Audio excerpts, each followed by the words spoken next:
You looking for me, you can find me at the barber shop. Pulling up to get a cut, bumping through the parking lot. I keep it clean, Rico's where I'm running to. If you in the city, then you probably gonna be coming to. Gang getting down, Red's getting down, Nick getting down, Ron getting down, just to name a few. Everybody blade on point. You trying to get fresh, I'm telling you this the joint.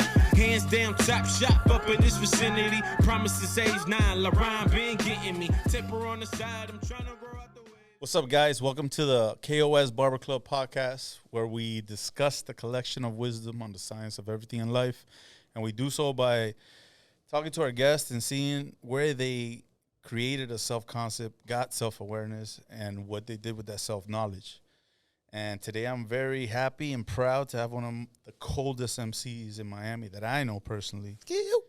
Wrekonize. What's up, man? What's up, brother? How are you? I'm feeling all right. All right. I got to apologize first and say that I'm coming on the Barber podcast, but yet, like, I actually need a cut. So it's like I'm coming at the end of my cycle before I, go to the shop. For apology. Whenever you go into a shop, I'm wolfing right now. Anybody out there, whenever you go to a shop and you look around and you see a guy that's cutting and he's yet to get fixed up, that's probably most likely the best barber there. Yeah.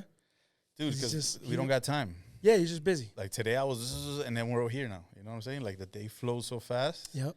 There's some barbers that are only about that, and that's what they do all the time. Just groom themselves and look perfect. I feel like you when you walk into a barbershop and you see a barber that's like well kept like that, you'd be like, oh, he must be on point. Like it would be the opposite, I would think.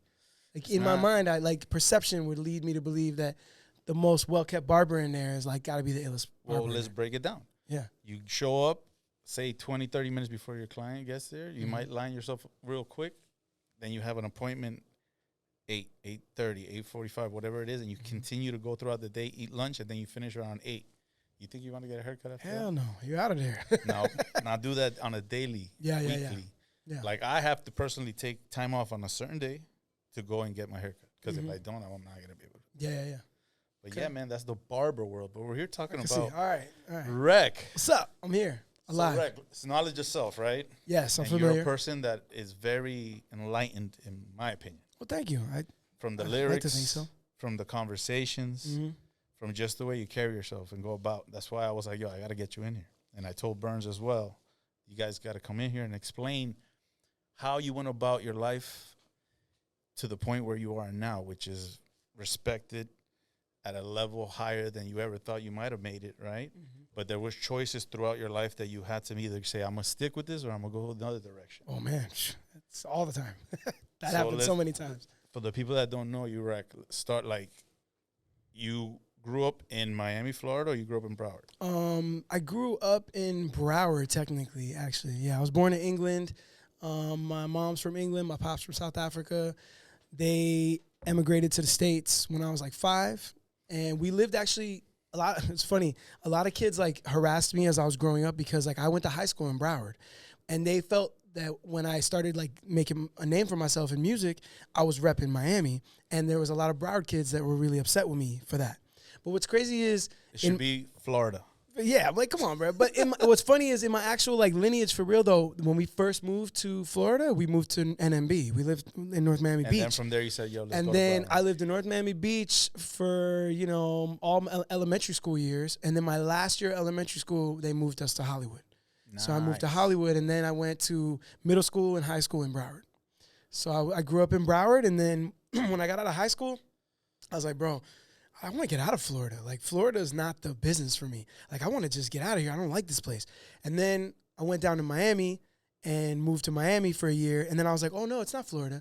I think it was just Hollywood. Like, at the time, Hollywood was... Yeah, you found your tribe. Yeah, like, it was just... There was nothing going on in Hollywood now. Hollywood now is different. But back then, when I got out of high school, Hollywood was really, like, constrictive. And, like, there was nobody doing anything. And nobody was trying to rock...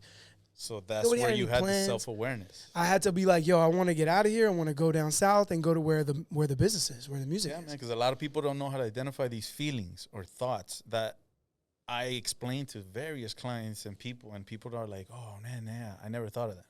Never thought of that. Yeah. I'm like, how could you not think about your self-awareness? Like, what you feel comfortable in, where you feel comfortable in, who you feel comfortable being. So you came to Miami and you felt like a fresh breath, right? Yeah, when I moved to Miami, I was like, oh, this is where it's happening. Like, people are here, they're doing stuff. There's culture. Like, there's different types of culture. What year was this? This is so I graduated high school 2001, and so this would have probably been like 2002, 2001, 2002, something like that. Because I got moved out of my mom's house shortly after high school. So like I moved out and lived in Hollywood for a year with my sister, and then after that year I moved down to Miami. Nice. And I moved to Little Haiti. Got a spot in Little Haiti. That was my first taste of Miami. Yeah. Wow. Yeah, I moved to Little Haiti off 54th, right around the corner from Churchill's and Sweat Records. Culture shock, huh?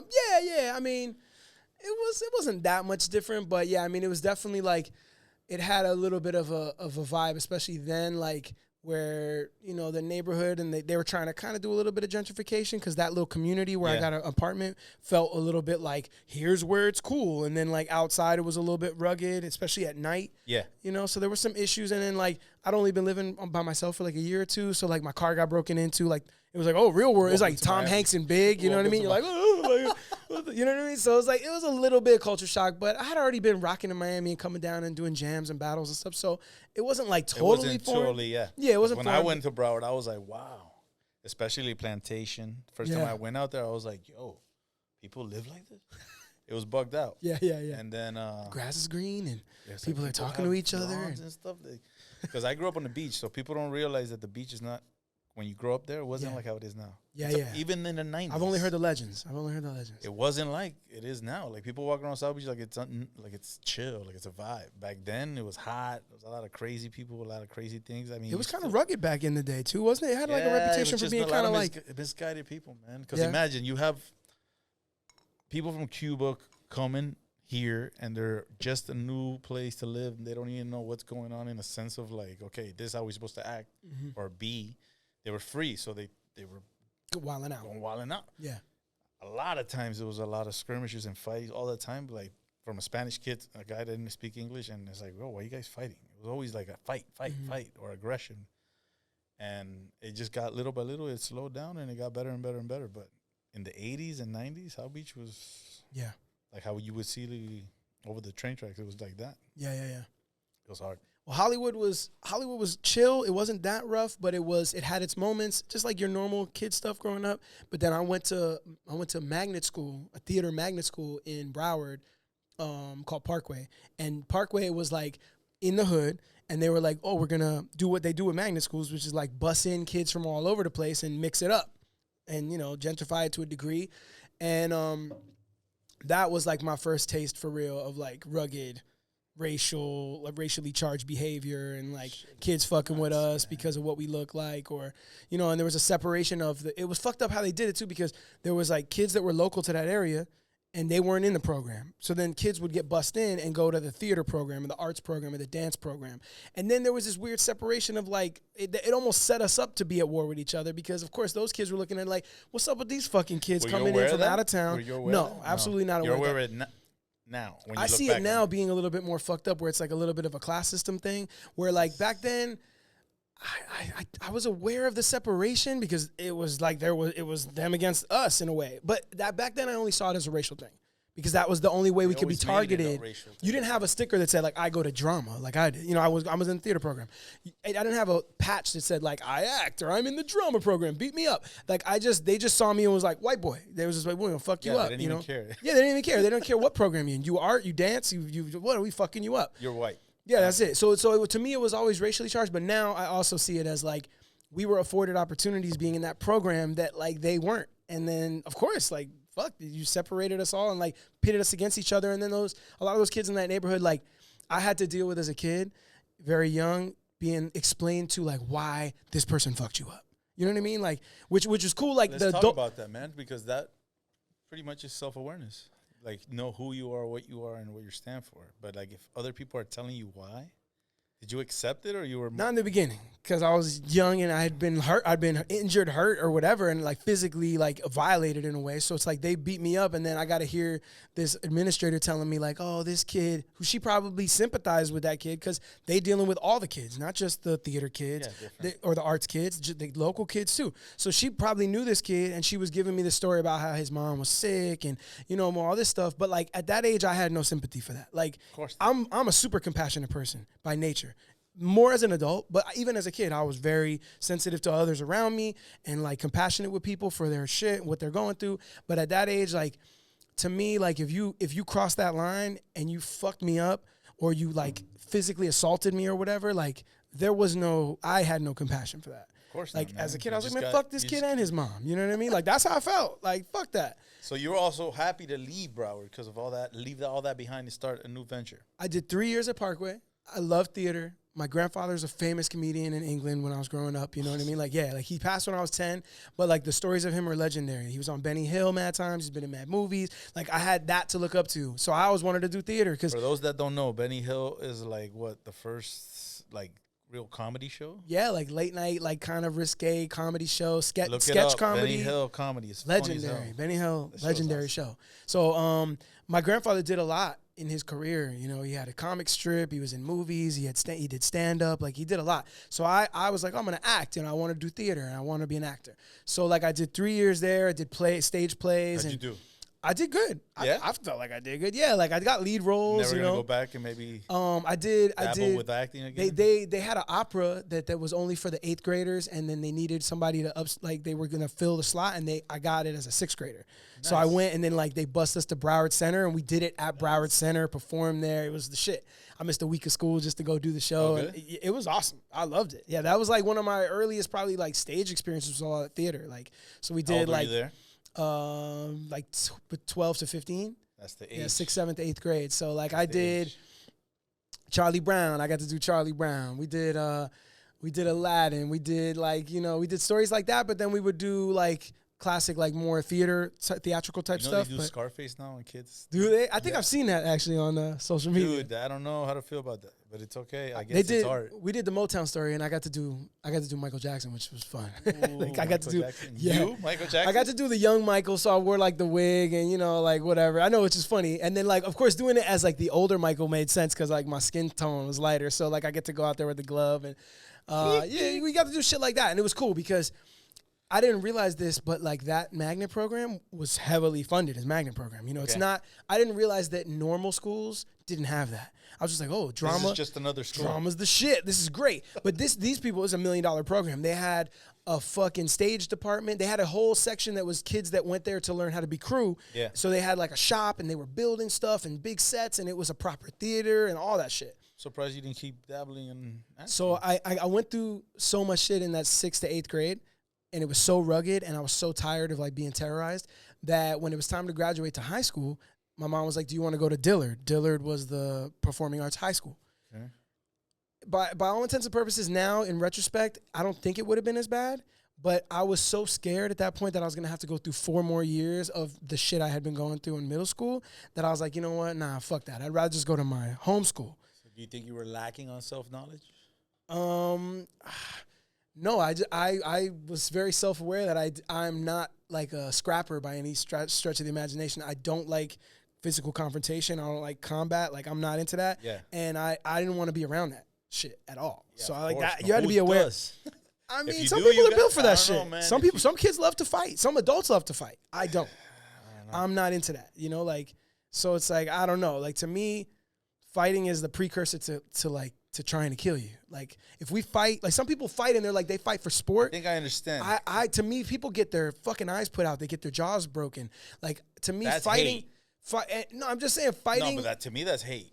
Like to get to that point, that's hate.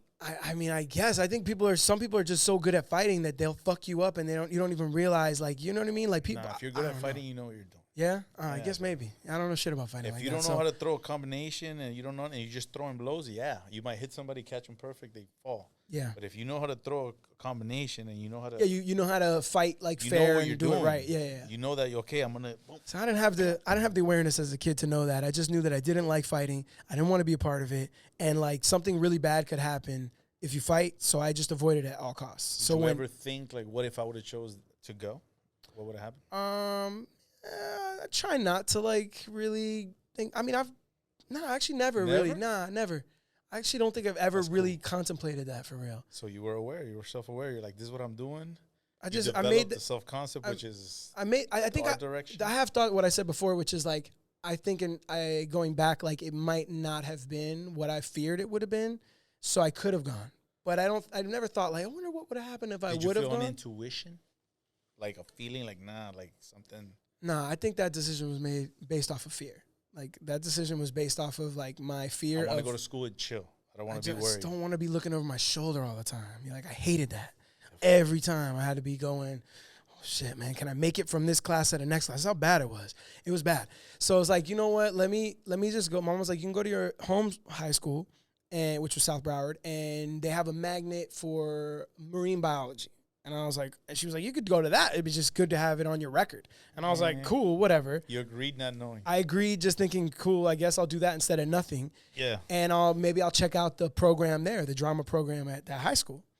Fast forward to the high school. That marine biology was not for me, and it was boring. And we got to go on some cool field trips and shit. What do you mean boring? For me, it was boring at the time, like, you go to the Keys and you study like, marine life, marine wildlife and shit. That's cool. Yo, but then you had to do pineapple better, yo. Yeah, you gotta, you sweeten it up to taste. You know what I mean? I like this style, Rek. Yo, Rek just put me on some new shit. Yeah, we're doing tequila and pineapple juice. We're kind of going through the history. I was a whiskey drinker. I liked rum as well. But now in my later drinking years, I like a little tequila on the rocks, preferably, but a splash of pineapple. Or if you're needing a little bit more sweetness in your life, you put a little bit more pineapple. Knowledge itself right there in its finest. So you were going to the marina school. You didn't like it. You didn't feel like you were. Nah. I wasn't into it. And then I was like, I'll try the drama class there. And I went to the drama room, and it was like Dangerous Minds. It was horrible. It was so bad. It was like I walked in and I was like, oh hell, fuck no. What is this? This is horrible. What did I get myself into? I was like, this is your drama program. Like all I knew was $1 million magnet program. So I walked in and I walked right the fuck out. And I was like, nah, I'm not doing that. I'm not doing it. So I basically ceased to follow like theater, like, as an acting. I quit it there for that reason. And I didn't, in that space of time when I was there in like my freshman and sophomore year is when I really started to like dive into music. I was already kind of dabbling as young. Yeah. I was already kind of into it just from like watching my parents who do music, and then like just kind of getting into music as you do as a young teen. So music was never the pre-teen. first choice. No. In middle school, I liked music, and I knew like music was like something I was interested in, but I just didn't really start pursuing it for real until I was in high school. So I was first thinking I was going to be an actor. Self-concept. You're like, I want to be an actor, but then you're like, no, I don't want to go through this. I don't want to be around these type of people. It's not my tribe. And then you started dabbling more into the writing lyrics, or just reading lyrics, or just listening to music? Well, I listened to music a lot because my family did. And then my dad, singer-songwriter. My mom was a backup singer in his band. She was also, once she separated, she was in a band of her own. My aunt was played piano. Like, so there's a lot of music already around. Right. So it was like I kind of knew like music was there, and we participated in music as a family. Like, you know what I mean? People would play music, we'd sing, like whatever. And then they were into theater too, so it was like a musical family. But artistic family. Yeah, definitely. Like arts was part of the vibe. It must have been fun. It was definitely fun. Absolutely. Yeah, it was cool. It was cool. So it's like, I didn't really think of it as a career because my dad had struggled to find success in it. And whenever I mentioned it, and when I started to like put my like focus onto it, he had to like give me the disclaimer. Yeah, or let you know what the deal is. Yeah. Be like, yeah, man, you could try this, but just so you know, this shit is fucking hard. You know what I mean? Like, this shit is no joke. I told you that this art thing is dealing with artists is different thing. Yeah, the business, the business part of it, and what I had the self-awareness to see, to like figure out at that moment was, I saw through the warnings that my dad was giving me, and I wasn't worried about business or how far I was going to get. I just knew that I wanted to do the thing because the thing made me feel good. And it was, The that's thing all is I what, needed to know. writing, or is it just singing, rapping? It started more as like performing first, and then writing started to kind of slowly come around, and then I would just be improvising. And then in 9th grade, I was reading the Source magazine. So 9th grade, you were I was like 14, 14, 15, something like that. Okay. Yeah. And I was reading a Source magazine, and they had a blurb about how Prodigy from Mobb Deep used to keep all his rhymes in a composition book. So you got A your journal. composition book. So I was like, oh shit, that's a good idea. Like I should start doing that. So I got a composition book, the black and white joints, and basically started writing. That's when I started writing rhymes. Like literally the first rhyme I wrote to paper was in a composition You still book. have like that? Yeah, I do. Oh, I do. Damn, Somewhere. I brought it. I know, yeah. I haven't broke it off the shelf that it's So in a long time. do you remember what year that was? It would have been 99. 90. I guess it would have been 97, 98. Yeah, about And 98. you already have been 98. listening to hip hop. I've been listening to hip hop already. Yeah. Since I was in like 5th grade, I started listening to hip hop. So you're listening to hip hop. You wanted to be an actor. Then you had some self awareness. You were like, nah, I don't want that. I don't want that. Let me indulge in this. Yeah. And you developed a self concept, which is Wrek. Yeah. Basically, I like developed that whole persona and everything that first year of high school. Like, one of my homies like was into graffiti, and he had a book called Subway Art by this photographer named Martha Cooper. Okay. Super famous book. If you're into arts or graffiti, you know this book. And on the book, it has all these freight trains in New York, subway trains. Stacked up. Or not freight trains, but passenger trains that are, like basically she had taken pictures of in the 80s in New York. And on one of the bottom trains, there was somebody had tagged up Wrekonize, spelled Wrekonize. That's what it is. And I picked it up first trying to be a graffiti writer because that some hip hop shit. We all were just trying to we were trying to break dance or rap or DJ. All that. Whoever says they're original, I could argue with them because originality comes from what? Admiring another piece or something. Yeah, you got to be inspired by something. Inspired by something. So I guess everybody takes a bite. 100%. So, I was trying to be a writer first and then realized that I'm not really good at art, like drawing and shit. So I was like tracing and kind of like trying to figure out my way. Like, and my homie Eddie, who we call Sake the Great, who rest in peace, passed some years ago, but he was dope. He was really good at art. So I'm like trying to be down with him. He liked music too. We were like, just sharing in the arts together. And so I'm looking at him and I'm like, damn, he's good. And I'm like trying, I'm like putting the book under the page and tracing the shit and like trying my best. And I realized like, okay, I'm not really great at this. But at that time I had started writing Wrekonize to be a graffiti writer. And when I quit and was like, well, I'm not good at this, I'm keeping the name though. I kept the name. Yeah. Hell yeah. So I kept the name and then just started using that. I mean, when I heard it, I was like, yo, that's witty. What's funny is that like a couple people, well, actually one person over the years told me he didn't think it fit me. And then, which I was like, somebody told you that your name doesn't fit. A very opinionated guy I used to work with told me that he thought my name didn't fit me, and it always made me. You know how like if people give you 100 compliments, then one person gives you, it sticks with you. The negative, it's so fucking annoying. I still to this day struggle with that. Hate that. Hey, if you're watching, you're wrong, fool. He'll probably to this day stand on that point. But I always liked it because when I was younger, and this speaks to self-awareness and like knowledge of self, like.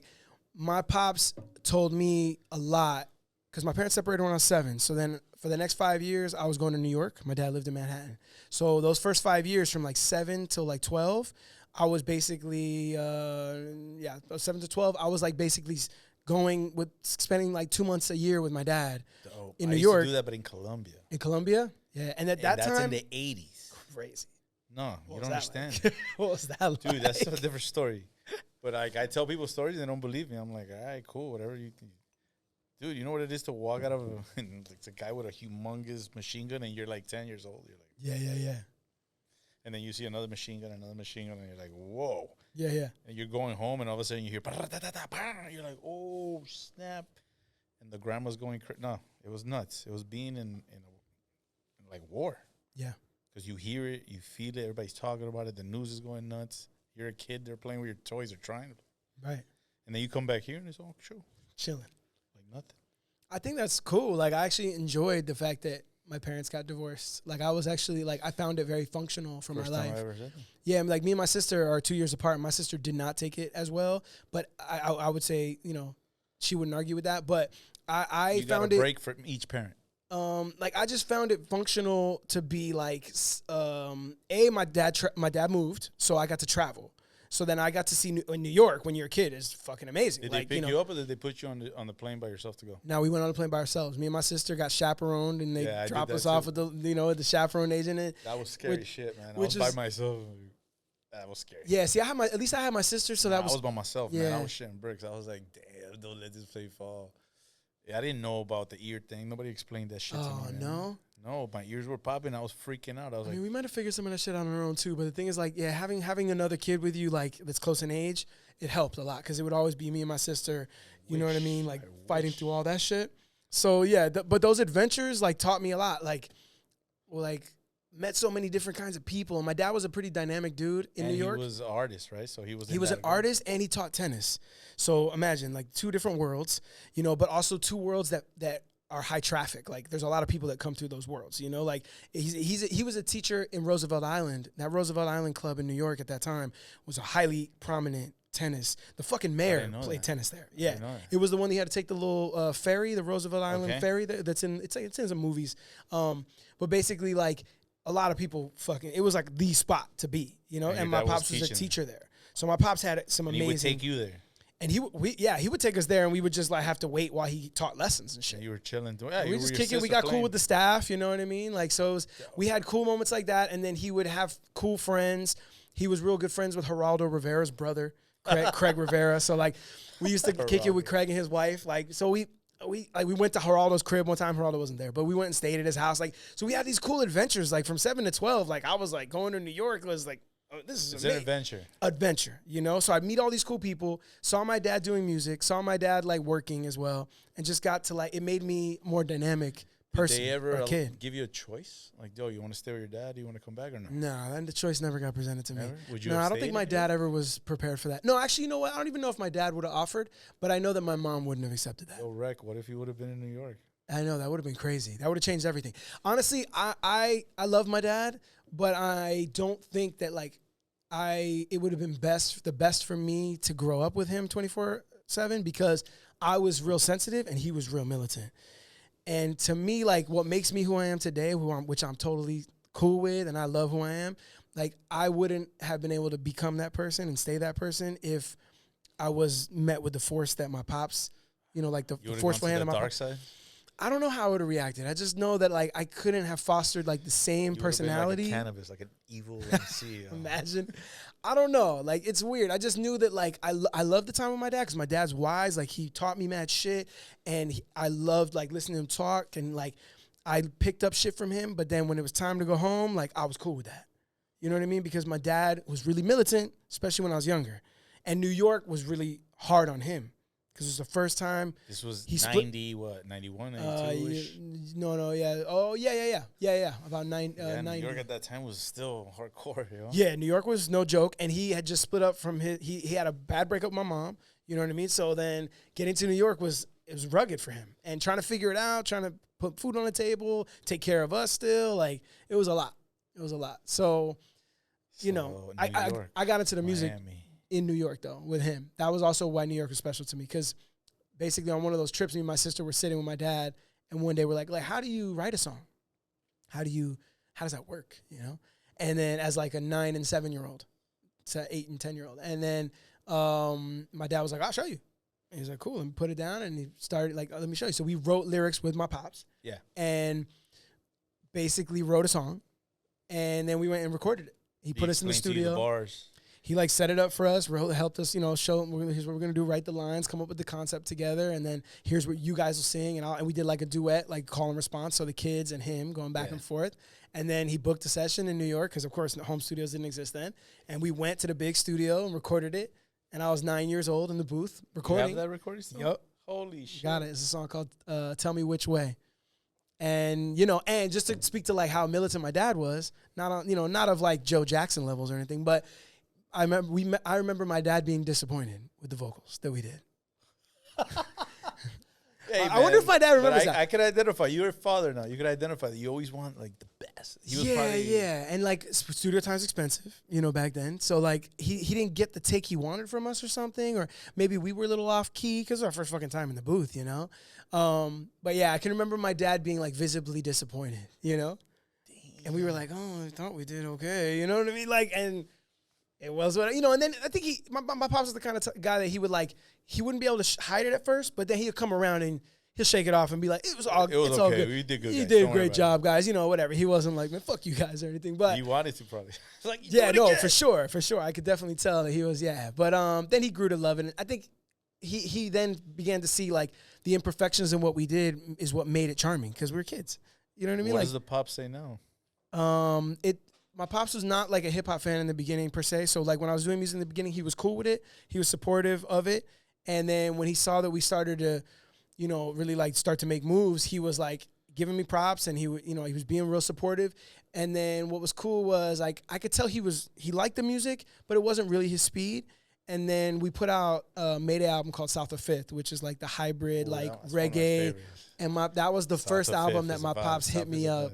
My pops hit me direct. That's my beach go. Yeah. When I go to the beach, I put that bloop. That's one of my favorite albums we've ever done. And for the reason that I love the music and I can just enjoy it every track, like no skips or anything. It rides. And we set out to like do something specifically after we'd done something for so long that we focused and said we want to do this project that's hybrid, this style of music, and attack this. Man. And it worked really well. We got #1 Billboard album in reggae for it. Like it all like clicked and it worked really well. And then my pops, like the cherry on top of that was my pops hit me and was like, this is like an amazing album. And I love this album.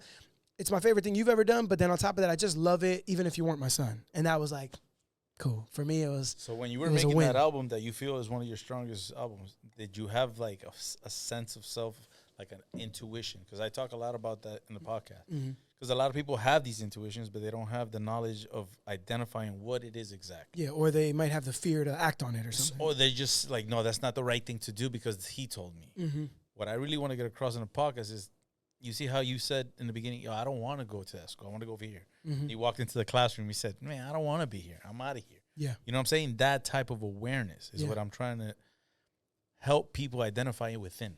Because if not, what are we doing here? Yeah, no, that's everything. And I see that shit every day. We have conversations when I'm coming here, and I'm like, yo, what is going on? You know what I'm saying? And I feel that lacks that intuition. So I ask again, like, did you feel this when you were creating that album? If you're not tuned in to like your intuition, like you're basically like on autopilot. You know what I mean? Yeah. And now it's on airplane mode. Yeah. And it's more prevalent than ever now because we have so many distractions. Whereas too many distractions, which when we were growing up, we didn't have as many. We still had some, but we didn't have to the hyper degree. Yeah, like we had them. But not like work distractions. It's hyper, more like survival. It's hyper intensive now. You know, like it's things to, No, necessities of distractions are different. But, you know, when it's something that's just distracting you, you know, and bogging your mind down for no reason. But either way, that's basically like you got to be tuned in to like what it is that you feel, what you're observing around other people. You know, songwriters are cool because if you really tune in with songwriters are like antennas for what's going on around them. So like, you know, a good songwriter will walk into a room or a cocktail party or something, kick it with a bunch of people, and then leave with like 10 ideas. That's like that movie with the Four Seasons. The one that what was that? The one with the Four Seasons. The movie that Clint Eastwood produced Four Seasons. What's it called? Four Seasons. It's called Four Seasons? Or it's about the band of the Four Seasons. Oh, you're talking about Frankie Valli and them. Damn. Yes. Jersey Boys and shit. He hears something and then he picks up on that. And Yeah. No, that's the thing. So like the cool thing about songwriters is that like they're tuned into people. So like to me, it's like it's a two-way street. It's knowledge of self is very important, and also that outward perception is also very important. Self-awareness. So like being aware, and then in relation to the people that are around you or the people you encounter, because the people you encounter, so the self-knowledge, self-awareness creates the self-concept. Yeah, that's what we're trying to get across. Got you. The complete. Because if not, then what are we doing? Yeah, 100%. You're just coasting through life. Yeah, I'm like, yo, man, I got to make a podcast where I could talk to people and let them hear it from artists. Yeah. From whoever comes in on the show and just explains what choices they had so in life. Let me step back a second before we go to South of Fifth. Let me step back and go. When I was growing up with my dad in New York, one of the earliest things I can remember him like teaching me as like a father-son lesson was like to get through life and to really like take advantage of life, you have to really be observant. That was one of his big things. He's like, you need to be observant around you. Like he would drive me somewhere and then he'd be like, how do we get here? And I'm like, I'm a fucking kid. I don't know, like, you know. Get in the car. Yeah. You drove the car and I was playing Game Boy. I don't fucking. And he's like, look, you have to be observant because these things could be important to you and you don't realize they're going to be important to you. So he started to teach me that a lot in a lot of social situations and life situations, that being observant and paying attention was a big deal, you know? To everything, man. Yeah, and I as a kid, you don't fully understand the concept at first, but I started to get it. And then that's why when I picked up Wrekonize as a graffiti name, I liked it because it meant to recognize things around you, which is why I like the name. Came into like one. I thought the name fit really good for that, man. you know. Dope. So when I heard Wrekonize, I was like, damn, that's dope. Let me listen to what he had to say. And then you just went off. I was like, yeah, this guy's dope. Yeah, like to be perceptive around what's around you and what's going on in life. And then we'll go on tour and I'll talk to 1,000 people. And when I come home, like I have all these stories and all these things I've heard and put them down try to put them into something that's functional for people again. You know, it's like recycling in a way. Fucking amazing, you know? Bro. These are the things that we have to share, man. A lot of people don't do that. And I feel like if somebody listens to this, they might change, man, and they might help someone else. And I created a Barber podcast because barbers cut 10 to 12, 15 people a day. You guys are like therapists. Times 5. Yeah, That's 50 people. Yeah. Multiply that plus all the family members or friends they have. Mm-hmm. So what you could say to one of your clients could spread like fire. You know? Absolutely. So that's why I called it a Barber podcast. Gotcha. That's why I'm bringing barbers and I'm bringing artists and I'm bringing all types of people. Yeah. So they can share. And I've been getting good comments, man. People have been hitting me up with DMs telling me thank you. People have been saying, yo, this is great. Keep it going. Keep it doing. But, like, we discussed how you developed yourself the early teens, right? Mm-hmm. So now you already graduated from high school. You're going back from New York to Florida. And then this is what, when you're 20? No. When I was back and forth New York to Florida, I was like 7 to like 12 or 13. Then when you came back to Florida after doing that, because you did that until you were in we did that school, for right? I did that for 5 years, and then when I was in middle school, my dad moved to Oakland to California.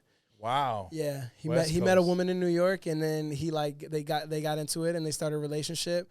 And she lived in Oakland, and she had a spot in Oakland. She worked for Hewlett Packard, and she was doing well for herself. And so he said, I'm out. He said, fuck New York, I'm out. And she invited him to move out with her, and he moved out there. And then so I started West Coasting for 5 years, which was also fucking fire. And what was dope was sense. It was the shit. It was the best of both about worlds. Your style, your flow, your. It's like it makes sense now. Yeah, like I had like my roots in East Coast music, but then like I had 5 solid years of like in my very formidable like preteen into teen years of being in Oakland. And being like seeing the like early hyphy movement and like, you know, and so you were listening to like Freestyle Fellowship. I was starting to get introduced to stuff like that, you know, like my pops who plugged himself into the music scene immediately. Yeah. Like he got cool with the guy who was a mastering engineer for like Mystic Journeyman and like MC Hammer and shit like that, like just that kind of scene. Dude. So like he knew people that were fucking with artists, but he wasn't super plugged into hip hop. So then I would try to find my own way, find like. Lane. Joins, you know, stuff to go to in Oakland and find. But then he would just take me to other shit too. We went to see Ahmad Jamal play piano in Jacqueline Square. So like we would see cool music shit. Then I would kind of try to seek out some hip hop shit he could take me to. And then they had amazing record stores there too. Like they had Amoeba. If anyone's ever been to Amoeba Music, which there's one in Berkeley, there's one in the Haight in San Francisco, and then there's one in LA. And it's the fucking best record store on planet Earth. It's you love records. Oh my God. You like searching or you like obtaining? I like just walking in the door already, just like feels like it's my church, you know. And then yeah, I like just digging around and seeing stuff and like, you know, kind of looking around. And then I love I'm a collector too. Like I like collecting this shit. Self-awareness. Yeah, you know where to get the gems. Absolutely. You look and you find, and once you get it, you're like, wow. It used to be back then the record store was cool because you could get so much music in one space, and they had they had such a wide selection that it was insane. It was like you could just shop in there the rest of your life and never get everything. In and grab something and you hear something. Yeah, and then every record. Now it's still cool, it's still fun because yeah, we have a lot more like access in our fingertips, but physically to have that scope of a collection in front of you and also to be able to discover music in that way is special now because it is rare in a way. I don't know, man. Correct me if I'm wrong, but I hate going, not hate because I don't want to use that word. It really bothers me when I go to like, let's say it says hip hop, and I go to hip hop and what I'm seeing is hip hop. And then I go to country and I see country. I go to disco. I see disco. And then after like maybe a year or two of hip hop, it was rap. Mm-hmm. And that started, I believe, like when Tupac and Ice Cube and all that, they started putting rap instead of hip hop. Like, how do you feel about that? To me, it makes sense because hip hop started as like the primordial ooze amalgamation of all kinds of music.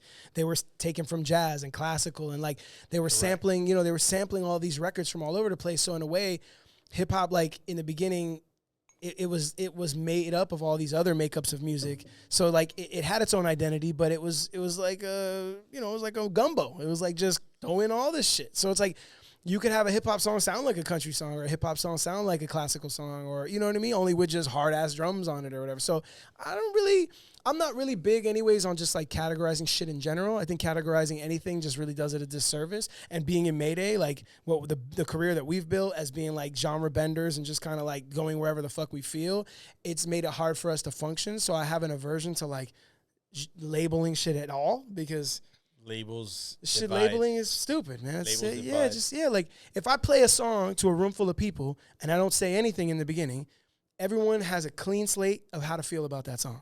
But if I go, well, this song we're gonna play today is a country rap.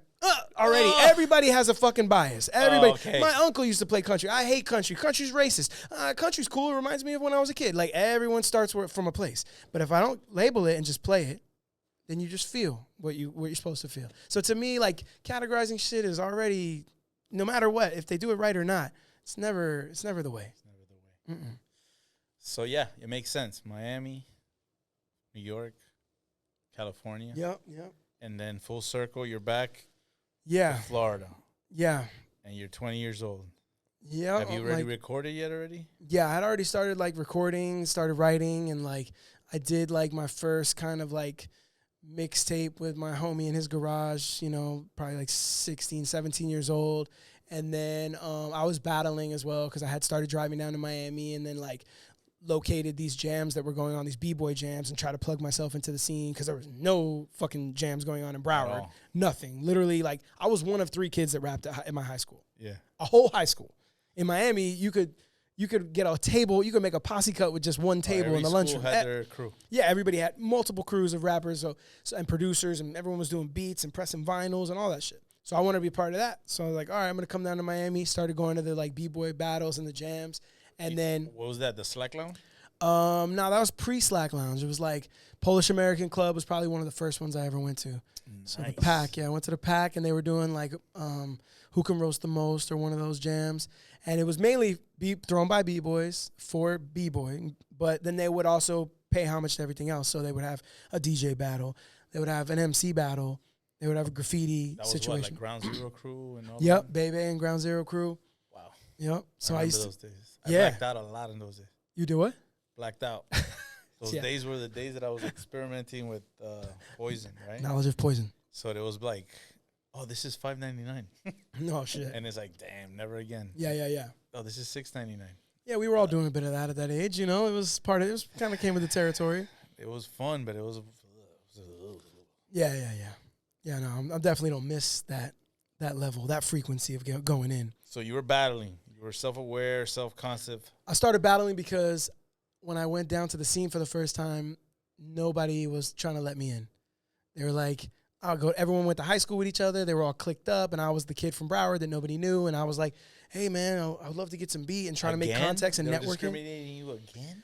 Yeah, in a way, like, because it wasn't like a racial thing. It was more like a we just don't know you thing. Like A Miami thing. a Miami thing, yeah. They were like, we go to school with each other. We don't know you. You're from Broward. You're from Hollywood. We're not fucking with you, Yeah. And then a lot of rappers are competitive by nature. So Of course. if I was coming in trying to talk to like producer in the crew, some of the rappers would be like, nah, man, don't get Don't that talk dude. to this Don't get that dude beats.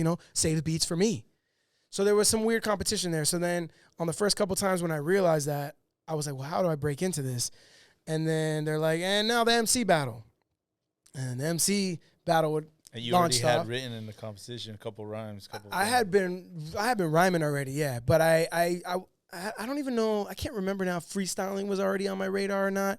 But I know that when I saw that battle, I was like, oh, so wait, everyone kind of went, zoop. And then the dude who killed it in the battle walked off, and he was the fucking man. So I was like, oh, okay.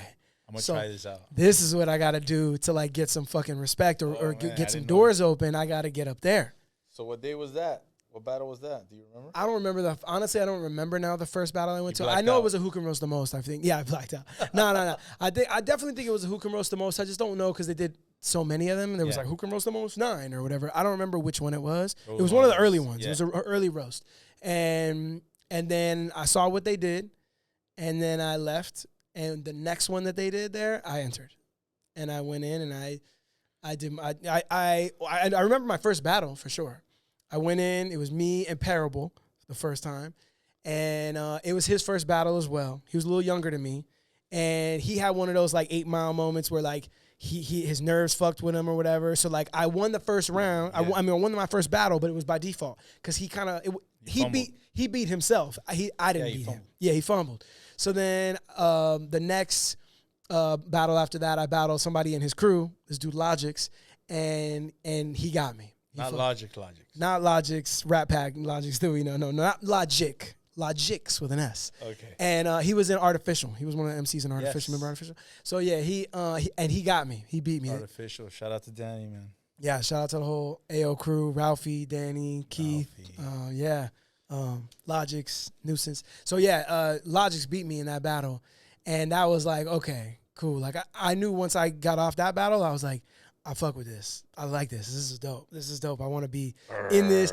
Yeah, because it like the musicality of it was cool. The improv was exciting. And then it allowed me, a very passive person, to be confrontational without repercussion.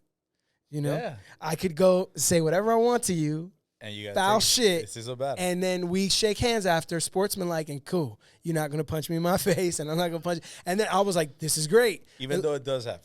I've been punched in my face before. You're not a battle rapper if you don't get punched in the face. I got sucker punched one time in a battle, and then on a street battle, and then on another one I got real close. Only in street battles. I never got physical altercations. Never almost happened for me on like professional, like stage. Yeah. It was always because I was battling with a certain type of people. I felt like I got close a couple times because I definitely battled a couple people that didn't really understand what was going on, and they gave me that look like, man, I want to hit this little motherfucker, you know? Must have said something crazy. Yeah, but the only time I ever got struck for real was on a street. It was a street battle in South Beach. And he was like battling with my homie, and then I came and chimed in thinking I was funny and shit, and I said like a mom joke or whatever in rhyme, and this dude did not fuck with that. Talking about my mom. Yeah, I'm talking about my moms, yo. And then he started to proceed to continue to rap like it was all good, and then he sucker punched me while he was rapping, and then kept rapping, and that was the only time it ever happened. But yeah, nah. So anyways, that getting on stage and allowing that energy to be out, I was addicted after that. I was like, this is it for me. Let me jump into this. And then I started coming down. And okay, so how old were you at this point? I was probably like 16, 17. I was definitely over 16 because I could drive. I drove myself down. Okay, so I was driving a shitty little Honda Civic. Yeah, I was about 17 when I really started coming down here regularly. So and you were looking for battles everywhere. I started looking for every battle flyer I could find and checking the forum boards online to see what events were going off and finding everything I could and entering battles and started cutting my teeth like down here. So let's get into it, man. So when did you get into this MTV battle thing? That was like that's what I want to know. 3 to 4 years later. I did like 3 to 4 solid years of Miami, cutting my teeth every battle I could do, getting to the point where Nobody wanted to battle. I was either not allowed to battle or like it was borderline like, oh, this motherfucker. Or like when they said my name like for the first time in the event, like people groaned. You know, like, fuck, man. Again. You know, yeah. Nobody's going to win. And I banked my whole shit off being unassuming. Like, it to this day, even, which it can be detrimental as an artist because as an artist, they want you to walk in and own the fucking room or whatever. And that's not my personality.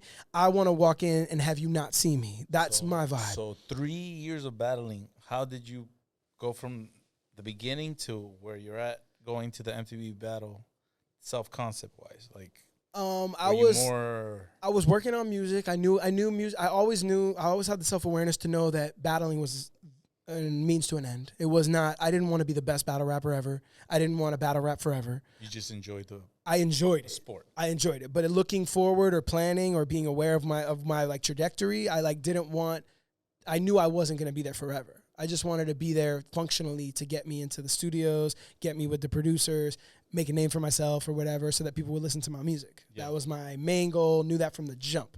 Okay. I just happened to really like battling, so I was like, I'm going to stick around for a while and enjoy it. But I always knew that it was to promote music, you know? Yeah, have an album out, you go check it. Yeah, I have an album out or like, yo, here I am, or let me get with this producer, or let me get a show after this, like just to functionally get me into rooms. So I started battling. I did 3-4 years of that. And along the way, I got linked up with a girl who was interning at Def Jam in New York. She moved to Miami. She found me on the forum boards, kind of peeped into what I was doing in the battle scene. And she was like, yo, let me work with you. I want to try and like kind of manage you, you know, and see what I can get you plugged into, you know. Maybe we can make something happen. And I was like, cool, all right, dope. She was like a few years older than me. And so then I was like, let's get it. So she was like, I'm taking classes at BCC, DJ classes from a guy named Nick Fury. Oh. And Nick Fury was a super well-regarded producer in Miami at that time, you know, and I didn't know him. And I was familiar with him. I knew who he was already. Because I was buying records of Miami artists at that time. So I was like, oh, shit, Nick Fury, like, he produced that Dynaz record, or, oh, shit, like, he produced this, or, you know what I mean? I knew him already. So she's like, I'm going to get you a meeting with Nick Fury. So I'm like, cool, all right, dope. So she gets me a meeting with Nick. Me and Nick hit it off.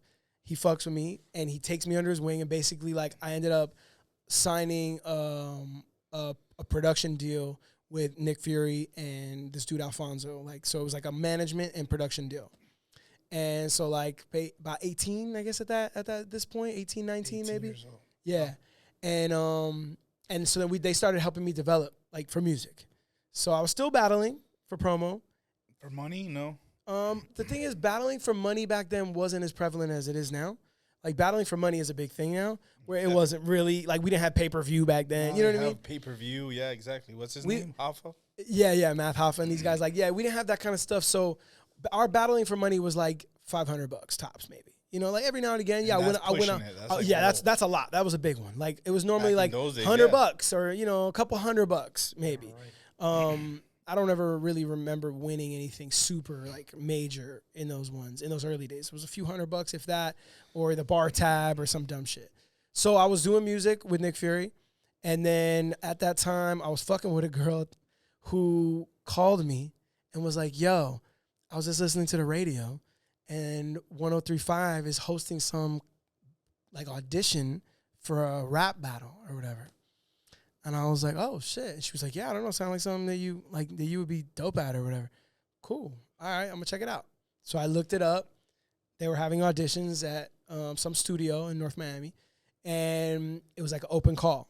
So I went to the open call, and it was like 300 people outside, and immediately I knew that 75% of those people had no fucking idea what they were there for. You know what I mean? Like, no idea. There was like a reggae artist. There was a fucking juggler. There was like fucking R&B artist. Right? Yeah, like they was just there like, oh, I heard some shit on the radio contest. Like a chance to go to MTV or whatever. I'm going to go like, yeah, Lord of Mercy, whatever. Like, and I was like, okay, cool. Like, but I already knew like, you want to talk about awareness? I knew like already. It was like I was like looking like the Predator and shit. I was like, all these people out of there. Terminator, Predator. Yeah. Look at 300 people and then just be like, maybe 30 of these people could be like in the running. Maybe. Right, so time out. Self-awareness. You were in a place where you could have walked out again, like you did in that room. I went by myself. Yeah, I could have easily been like, sure, you were more aware. Your knowledge was on point, and you had this concept of like, I'm recognized. Definitely knowledge of self, determination combination there. You know, like it was definitely like I know that I could kill this shit, and I know like I'm not leaving. I'm here. So that goes to show, man, all the things, all the turmoil, everything you went through developed who you were at that moment. Yeah. And that is knowledge of self. Mm-hmm. Absolutely. So you went to the battle. Continue. I went to the audition. They made us go into a studio, and then like basically we weren't battling. We were just recording like a 16 part verse. Give us your hardest 16. Cool. I knew that I did well because when I kicked my verse, the like room They like energy was different, you know? It was like, it was all 103.5 people. I can't honestly say that I knew that there was any MTV people there, but I think what it was that 103.5 was sending, they were making the judgment call. Yeah, they were making the judgment call on their end in Miami, and then they were sending up and going like, you know, they were kind of keeping MTV informed, but the MTV was giving them carte blanche to like, basically you find the one from Miami and send them to us. So that's how it worked. You would try out here or whatever. Mm-hmm. And then they would send you to New York. Yeah, because the previous battle that MTV did in New York, they did it in New York, the whole thing. And it went well, but no one knew what it was. So then it was easy for MTV to function in Times Square and do all that shit, the audition and all that, because people still, they were like, yeah, audition. Like, it wasn't a big deal. But then they televised a battle with for Def Jam, had a whole thing, you know what I mean? And this guy, Rain Man, won it, and it was a whole thing. Guy got to deal with Def Jam, 25 grand or whatever it was. So then when they did round 2, there was a hype for it because people knew what it was. So they tried to have a part 2 audition in Times Square. The shit got overrun.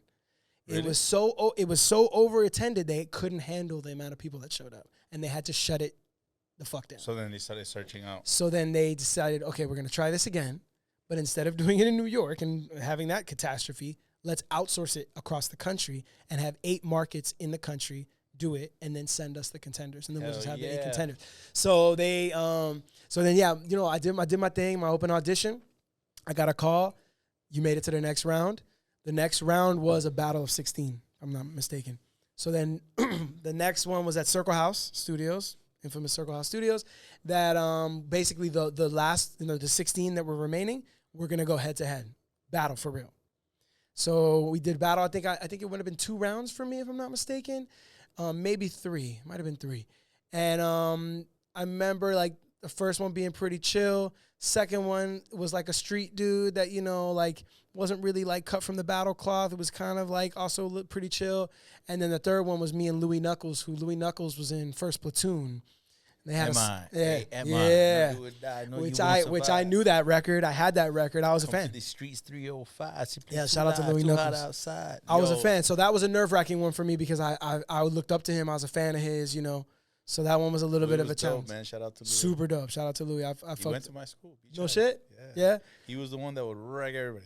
To me, he was a superstar because I mean, that's why it was such a nerve-wracking battle for me because I saw their video on the box or whatever, and I had their record, and I like, you know, I was like, oh shit, fuck, I gotta battle this guy, you know, and he it wasn't easy, but I was able to get by him, and I was able to win, and then that win basically put me into going up to New York, like them being like, okay, you're the guy from Miami, you're going to New York. Nice. Yeah. So then it was again, you're placed in the furnace, the heat. Yeah. And you were like, this is me. I was like, I think I was more determined. You know how you like have that hunger when you're younger, like, and that dumb, like ignorance to like the world in a way, like you're ignorant to the world. So that makes you kind of, you think you know it all. So you, in a way, like you do kind of know more than you really know because you have that like fake it till you make it. You know what I mean? You like feel like nobody could. Like nobody could tell me shit, you know? Like I'm wrecked, yo. Yeah. And I really thought I knew way more than I knew. And that confidence was helpful. That's why I think you need that confidence as a kid. And that's why I have you here, Rek, because I know, and I've been wanting to ask you for years now. You won that battle. Everybody knows. MTV battle, Rek came. You guys want to see it? Go check it out on YouTube. Put Wrekonize Destroys the World, and you'll find it. Something like that. He won, and I remember being like, whoa, somebody from Miami won. Like, I was like, wow. Why? Because at that point, New York was like up here. Yeah. So I was excited. I'm like, yo, I can't wait to hear Rek on, like, what was it? Def Jam, Rockefeller? Yeah, it was Rockefeller, yeah. But then it didn't happen. Mm-hmm. So I want to dive into that situation. It was me and my manager at the time, and they said after the battle was over, they're like, yeah, you know, you won $25,000. Cool, great. I'm fucking 19 years old, 20 years old. Like, amazing, no, you know? What year was this? 2005? 2003. That was a lot of bread. Hell yeah, that was more money than I ever seen in my motherfucking life. 20. What would it be now? I don't know. I need a Google calculator for that. I don't know. It would be like maybe 100 grand. I don't now. know. Yeah, it felt like it was insane. So a $25,000 check from MTV. Cool. That's valid. And then they were like, look, the single. It was for a single, not a. Like, a lot of people thought I was going to get signed to be like an artist and put out an album. Okay. But the fine print of it was you're going to get a single deal with Rockefeller. Put out one song or one record with like a couple songs. Then they maybe they'll upstream you if they decide like that it did well or whatever. Oh, I get so I was never promised a full album, which a lot of people thought that's what it was. I was like, they're going to just give you a song, a single. So then when the battle was over and, you know, we done all the press and all that stuff, Rockefeller had basically vacated at this point. They weren't around. There was no one around. They gave me the jacket, the Rockefeller jacket, and I got my check. And then after all the MTV signing this and doing that, everyone was gone. The MTV staff came to me and said, we're doing TRL, Total Request Live, on Monday, and we want you to stick around. This is Saturday. We want you to stick around and be a guest on the show. And I was like, cool. It was funny to me at the time because I was such an underground hip-hop head that TRL was like the epitome of everything that we stood against, you know? So, of course, but to me, it was like fun. That was like a teaching moment because like I thought I was like this underground rapper who'd be like, man, fuck TRL. But then when they were like, we want you to be a guest on TRL, I was like, cool, all right, Monday, I'll be there. Sounds great. It's 9 a.m. Yeah. 9 a.m., I'll be there. So right after fucking whatever, Carson Daly or whatever. So I was like, the opportunity was there. I was like, fuck it, let's go. Like whatever it is, whatever platform you got for me to stand on, I'm there. And total like out of place moment. They sit me, you know, a very teeny bopper, Total Request Live. They sit me in like a bunch of teen girls because they basically were going to do like one of those things where like Lala was going to interview me, but sitting amongst the crowd, the in-studio audience. Yeah, so you were in the studio. I was in the audience. And Wrekonize is here. But the audience was made up of girls, damn near, like almost all girls. And I can remember like, again, this is like That's every rec show. Me being, me being the guy that I am that walks in not looking like a superstar, like, I walked in and they sat me in between these two girls waiting for the time they're going to interview me. And the girl's like, are you here to request a song? And I was like, no, I'm not. They're going to interview me. Like, I'm not even like ego. I don't even have an ego like that. So I probably was like, I'm not. They're going to do something. Like, I probably didn't even say what I was there to do.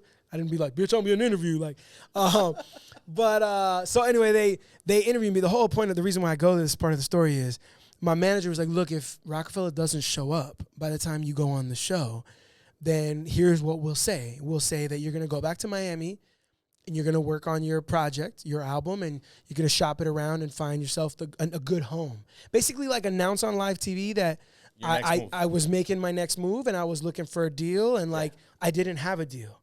We were going to make that known. So no one from Rockefeller showed up at the time. They didn't really seem to care. We didn't like go knock on their door or call them or anything. We just was expecting them to kind of get in touch with us. I don't know what my manager might have done outside of my scope, but in my mind, we hadn't really reached out to them. And I always wondered, like, should we have gone, Rockefeller, hello, you owe us a single? Maybe, I don't know. I was just going by the guidance as a 20-year-old, 19-year-old kid of what my manager was telling me. So I didn't. You had your check already. And how much check? So I was like, that's cool. Yeah. And also there was some sort of like moral like battle going on inside me that like, if they're not trying to fuck with me, then I'm not going to go beg for the shit. You know what I mean? Like, when I'm going to go like, please let me get a single deal. Like, nah, that wasn't my vibe, especially as a like battle rap. Again, self-awareness. Yeah, like that was my energy of like, I'm not going to go. I know what I'm not going to do. I'm not going to go and beg for that shit. If you don't want to fuck with me, then you don't want to fuck with me. So you were expecting to either get their people to contact your people or something. Yeah, like that. I thought like, okay, if they really want to fuck with me, they're gonna reach out, right? They know how to get a hold of us. They're Rockefeller Records, like hello, like you know what I mean. So I didn't really think that it was necessary to go like hunt it down, which I have wondered over the years, like would have been different if we would have gone and looked for it, and I don't think it would have like blown me up or anything. I honestly think at that time now in retrospect, I did not have this awareness at the time that I wasn't ready for a Rockefeller Records single deal that time. So you were like, if it happens, it happens. I wanted it. But you were like, kind of like. I wanted it at that moment. Wasn't it too much at the moment? No. I wanted it at that moment, but I was offended by that. No, not even offended. I wasn't going to chase it unless, like, I didn't want to beg them for something they didn't want to give me.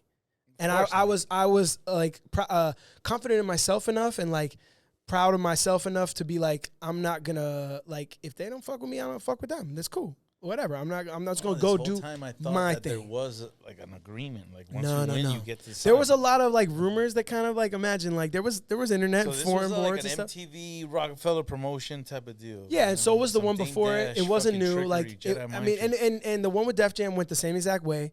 They were supposed to give him a deal, the guy who won it. And from what I remember reading, like, he didn't get that deal. He got his money from MTV. They used the airtime to promote the label and promote upcoming projects and shit. And, it all, you know, it made sense for them. And it was, like, very little collateral damage of, like, you're going to promise one artist a single and then it doesn't fall through. Like, welcome to the record business, kid. Like, it's not a big deal in their mind. So I went on TRL, did the interview, said that, hey, I'm going to take it back to Miami. I'm going to do my thing. You know, met Bernie Mac. Bernie Mac was also on the show that day. Rest in peace, Bernie Mac. And then that's what I did. I fucking went back to Miami and I started going back in the studio with Nick Fury and we made a full project. Started like shopping it around and that, you know, was what led me to getting my first record deal in Miami. That is amazing. Yeah, because this whole time I was thinking, I was like, damn, what happened with Rec with that whole situation? There was a lot of like rumors that floated around at that time about like what happened, the situation. I thought the deal was whack, so you were like, yo, no. There was a lot of stories. And yeah, there was a big story that went around that people kept asking me about in interviews, and I'd be like, no, that's not really how it went. When people were under the impression that because I was the kind of MC I was, that I was like, man, this is some commercial bullshit. Fuck this shit. And it was out. You know? I thought it was just like, nah, this is. Or it was a I'm not bad gonna deal. sign this Or, crazy yeah, deal. it was a bad deal or something like that. But it was not even a deal presented, nothing? There was never anything presented, never any communication. I didn't see that one coming. Yeah. I thought it was going to be like, nah, man, fuck that. I ain't signing that. No. They never gave me that opportunity and they never offered me anything. And I also rationalized it in my mind as we researched Rockefeller at the time. And Rockefeller had a lot, if you went to their like website and their roster, they had a lot of artists that were on the label that were never released or we had never heard of. Yeah, like they had some young stories about that. A lot of female They had artists. some young kids, some R&B artists and whatever. And they had a bunch of artists that were signed, but they weren't doing shit and they weren't being put out and they were shelved or whatever. Yeah, shelved. So I was like, oh, look at that. Like, well, shit, if they got this waiting list of people that haven't dropped anything yet, what the fuck are they? What am I gonna get from the situation? Like, they're not gonna drop anything on me. I'm fucking out of here. You know, like it made me more like confident and like, nah, I'm gonna keep it moving. So I went back to Miami. I drummed up my little bit of battle rapper press by doing like a diss track at the time that was like, I'm going to basically call out Rockefeller for not fulfilling their part of the deal and, you know, jabbing, you know, to the people that were involved and talking some shit here and there. And I also had done a New Year's battle where they sent me back to MTV. Mm-hmm. They invited me back to MTV to battle the winner of the first battle, the Def Jam one. Yeah. So the Def Jam winner and the Rockefeller winner went head to head on New Year's Eve in New York, which was amazing. Fucking crazy. Being in MTV Studios, Times Square, and during New Year's was fucking wild. Did you go with? I went with, at the time, my sister went with me, one of my best friends at the time, and my girl, and my girlfriend at the time. Yeah, it was a vibe. So it was the four of us there, and like literally watching the festivities. You won that battle too? And I won that one too. Yeah. That was bread or no? That one was so that one was supposed to be for a truck. Wait, I lie. That one was supposed to be for $25,000, another $25,000, and a truck, like a Chevy truck. Yeah. So at first, you remember those SSRs?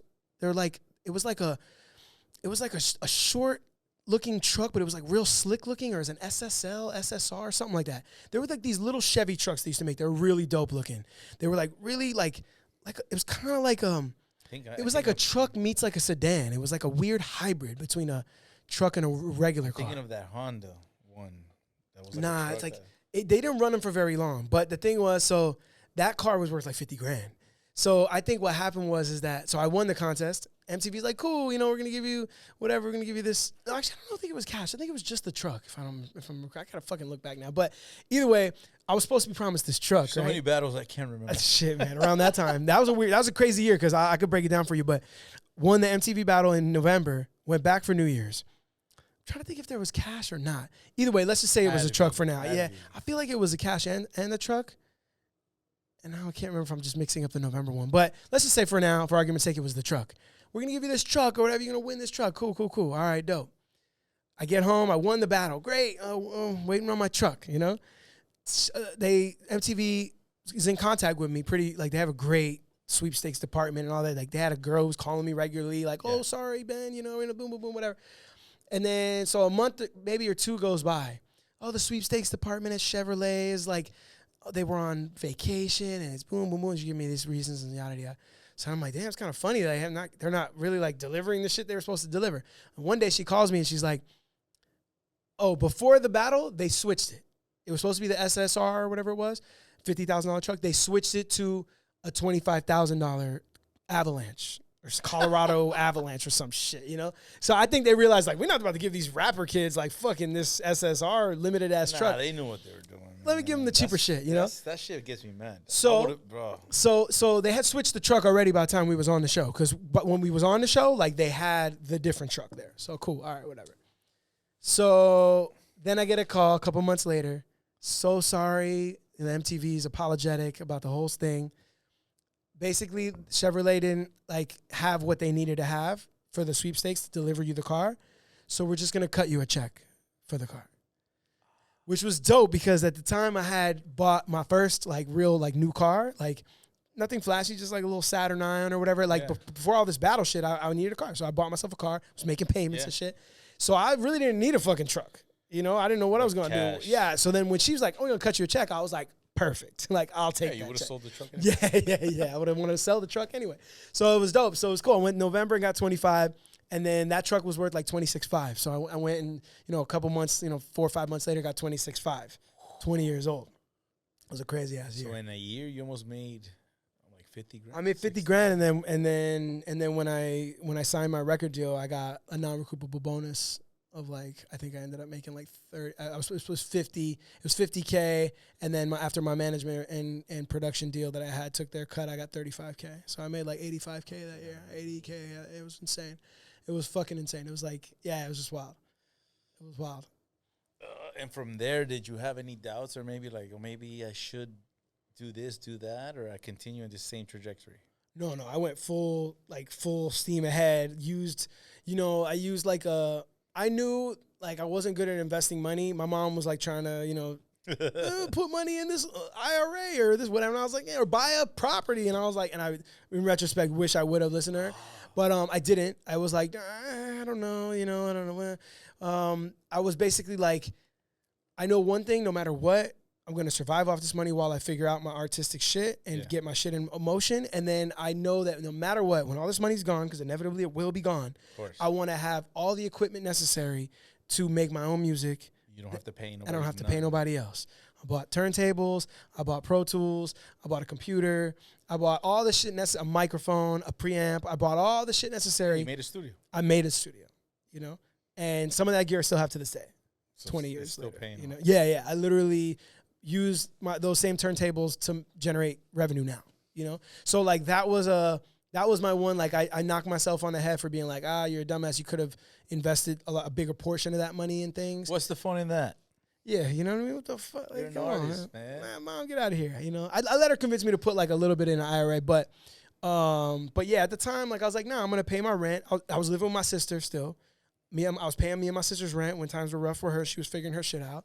And I was, we was eating food and, going out and eating food and fucking drinking and doing whatever. And then I bought the gear I wanted. And then I used that money for real just to like finance my living for the next couple of years, and just pay my apartment and pay gas and whatever the fuck until to get me through those years of like developing my artistry, So I'm not mad at the way I spent it, but yeah.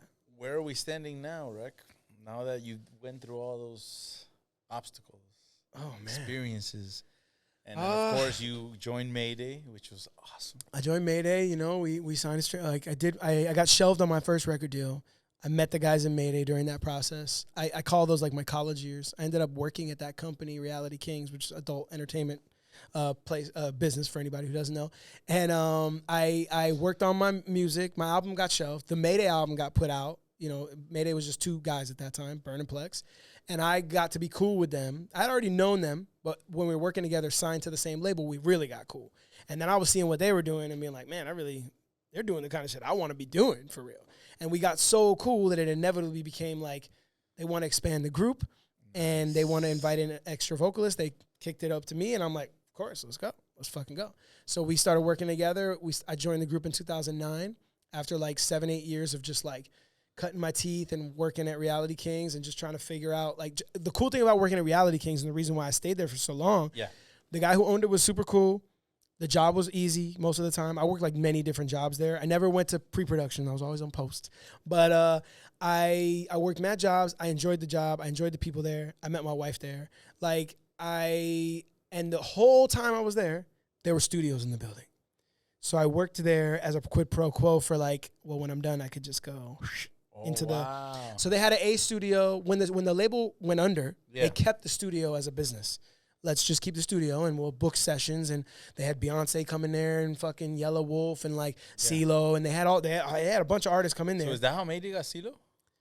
Mayday got CeeLo, yeah, in a way, yeah, because the same person that connected them with CeeLo for the feature was the same person that told CeeLo, hey, we have a studio here in South Beach that you can come book. Wow. Yeah, this dude Danny Dollar. So he basically, helped them connect some of those dots. And great. So there was a lot of movement there, so it was a cool place to be. So I was working there and paying my bills, and then also getting to do music, and also just getting cool with all the people there. And me and Mayday developed a friendship at that point. So when I joined the group in 2009, we worked and cut our teeth on music and doing live shows for 2 years solid. Hey, if you guys haven't seen a Mayday show, you got to go see a Mayday show, because these guys really do express energy, and it's amazing, bro. Because I remember when I saw Mayday at the beginning, it was great. Mm-hmm. Then when you joined them, it just became bigger, and I was like, oh, shit. So for me, it's always the first time when you guys perform. It's great. It's fun. It's energetic, hip-hop, true hip-hop. And what I love about that is because Miami, we don't see that much. Yeah, you don't see people People are surprised that Miami doesn't have the live music scene that they think it does. And then I have to explain to them that we don't. No. And they're always surprised by that because they think Miami is this party town or whatever. It's a DJ town, club town, but live performances is rare. No, for sure. And even rarer now. Local. Because we had a good scene for a little minute there, and we had our vibe. We were doing it. Yeah. And then we had venues to do it in, which we don't have anymore. The venues have been reduced to rubble. Now it's crazy. Too many guidelines. Yeah, no, it's insane. I still love performing to this day. I still love live performance. I'm a little bit weary on the everything else that's around it, getting there and the logistics and the touring. Because we started touring, we hardly ever do shows in Miami now. You guys do 60 city tours, 50 city tours. Yeah. We've reduced it a little bit now in these last few years since COVID and having kids. My kids are 6 now, so I'm trying not to be away from them in those long stretches anymore. So now we try to cap it at a month. Try to do 30 dates, or maybe 35 days. We're out with 30 dates and 1 day off a week, and that's twins. Cool. You have twins. Yeah. That's the twins. That changed. What's up, guys? Irvin and Calvin. Cool. Yeah, that changed the whole dynamic for me. It's definitely raised the difficulty level for me. So going from the battle to winning all that dough to installing a mental state of all right, I'm doing this, to where you're at now. Mm-hmm. Self-awareness. You already have the self-concept. What's next? It's an interesting. You're catching me at a very interesting crossroads right exactly, now. Exactly. I'll tell you this. I still, to this day, love making music, whether it's in my room by myself or at Mayday Studios with the guys. I still love making music just as much as the first time I wrote in that composition book in freshman year. I it. It gets me out of bed. It's my purpose. It's my vibe. It's the way I express myself. I love that shit. I love music just as much as I did the first time I fucking heard it. So that part of it is not in question still fully on board there. The business part of it can be a little bit cumbersome. Stressing. And stressful. Yeah. Especially because in the last year and a half, 2 years, we've made the transition of getting off our long-term record deal. Being signed to Strange Music, which is one of the biggest independent hip-hop labels out there. We were there for 11 years, and it was awesome, and it was great, and we did amazing things. We dropped a ton of records. We got a gold fucking record produced for Tech. You made a track with Kendrick Lamar? Yeah, we produced a Fragile for Tech 9, which was awesome. One of our biggest songs, and went gold, and I think it's actually, they're saying it's gone platinum now, but they haven't certified it yet. So for real? Yeah. So it's the whisper is that it's they got to certify it and get all that shit organized, but technically they're saying it's platinum. So we've done amazing things. We performed on Jimmy Kimmel with Tech 9. We did his first TV appearance on Ski TV. And I learned a lot. We toured the country 6-7 times. Wayne too. I saw that. We worked Lil Wayne pre the Strange Music deal. Yeah, right. Actually, right before, like shortly before we got signed to Strange, we got like he did the Rebirth album and he wanted a band. So like that's what it was. we were cool with one of the video directors and they plugged us in as the band, which Burns and I kind of as we didn't even go to the first shoot. We weren't even at the first shoot. Wow. Yeah, we weren't even there. They just wanted the band. So we were like, all right, whatever. Like, what are we going to do, So, but he fucked with Mayday so much in the vibe of those videos, that video that they shot, that when they came time to do the next video, he asked. He's like, yo, can we get those Mayday cats again? Like they were a vibe, So when we did the second one, we said, everybody. And then the video director, which was a different director, if I'm not mistaken, he said, I'll figure out how to work y'all in or whatever. Like, just come to the video. And me and Bernie were like, how the fuck how are they gonna work us in? You know what I mean? Like, I just don't even see it. What's the track, the record? The one that we did on the rooftop he did 2 videos up there, and it was Da Da Da and Get a Life. Okay. And Da Da Da was the main song that he was doing up there with the band, and then they had helicopter. It was kind of like the Beatles rooftop performance. It was kind of like inspired by that. And then they were gonna do an A-B, like he was gonna do a B-side, the end of the video. Or I think they actually made it a separate video, and he just changed clothes, same setup and everything. And what was cool is Wayne had asked, like, oh, what's up with a Mayday shirt, And we brought Mayday shirts, but we only had them in like medium, I think was our smallest, and he wanted a small.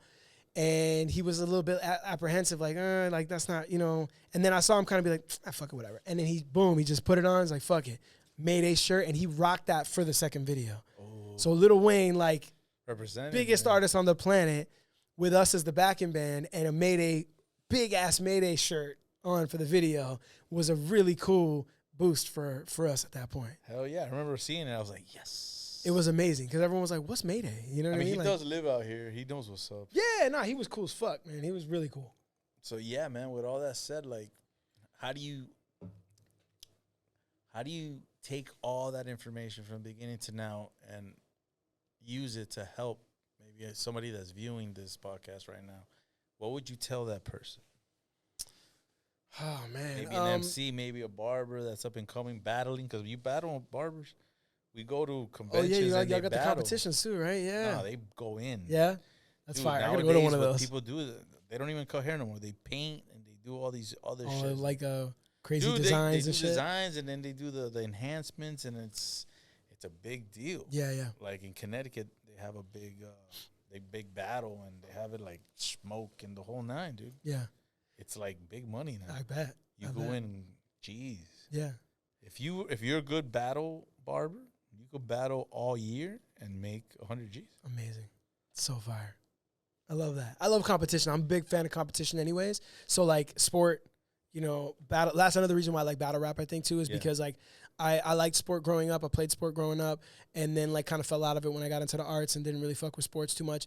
But I like the competition aspect of it, and I'm competitive. And like hip hop was great for that because MCing is a competitive art form. Without no aggression, like as far as physical. Yeah, without physical like harm for the most part. Which is the way to go, guys. Yeah. Especially if you want longevity and you want a happy life. But yeah, I think something I try to tell people to this day is really the foundation of any action that you want to take in your life is like enjoying it, is like for the love, yes. Which sounds like a cliche thing, but it is so true. Nah. If you start with like, I do this because I love it, I never have tried to never make a decision in my life based off of money solely, and that even maybe sometimes to my detriment. Thank you, bro. I feel like any decision made solely by money or primarily for money never fucking pans out. Never pans out. Or pans out and you just have too many. It just doesn't. It's not the best situation for you. So when it's applicable or possible, I know that life sometimes throws us curveballs and shit, and sometimes you have to do what you got to fucking do. But for the most part, I've always tried to keep it that like I do what I do and chase what I chase because I love it. When I worked a full-time job, I've been full-time music now since 2012. So what, 12 years? I've been full-time music for 12 years.